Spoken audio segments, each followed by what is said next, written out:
તો ચોક્કસ દેશના અનેક રાજ્યો એવા છે કે જ્યાં આગામી દિવસોમાં પણ વરસાદ પડવાનો છે, પરંતુ હાલમાં આગામી 10 કલાક સુધી ક્યાં વરસાદ પડવાનો છે તેની વાત કરી લઈએ।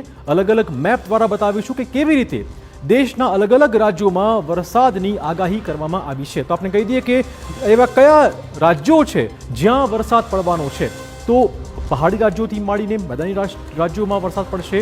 48 કલાક મુશળધાર વરસાદની ધોધમાર વરસાદની આગાહી કરવામાં આવી છે। આ રાજ્યોની વાત કરીએ વિગતવાર તો દિલ્હીમાં પણ વરસાદી માહોલ યથાવત રહેવાનો છે। જમ્મુ કાશ્મીરથી માંડી ઉત્તર પ્રદેશ, મેઘાલય, આ ઉપરાંત ઉત્તરાખંડ, આવા તમામ રાજ્યો એવા છે કે જ્યાં તોફાની વરસાદ પડવાનો છે। રાજસ્થાનમાં પણ વરસાદ શક્ય છે।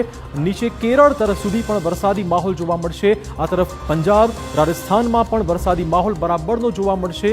આગામી 10 કલાકમાં આ તમામ રાજ્યો એવા છે કે જ્યાં ધોધમાર વરસાદ પડી શકે છે। આ તરફ મધ્યપ્રદેશની વાત કરીએ કે બિહારની વાત કરીએ, બિહારમાં પણ આગામી કલાકોમાં વરસાદ શક્ય છે। આ ઉપરાંત ઝારખંડ, પશ્ચિમ બંગાળ જેવા રાજ્યોમાં પણ વરસાદ શક્ય છે।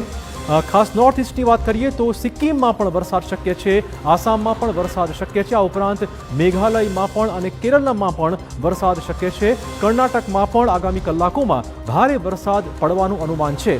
આમ દેશના તમામ રાજ્યો એવા છે કે જ્યાં આગામી કલાકોમાં અતિ ભારે અને ભારે વરસાદ શક્ય છે। ટૂંકમાં તમામ લોકોએ એલર્ટ થવું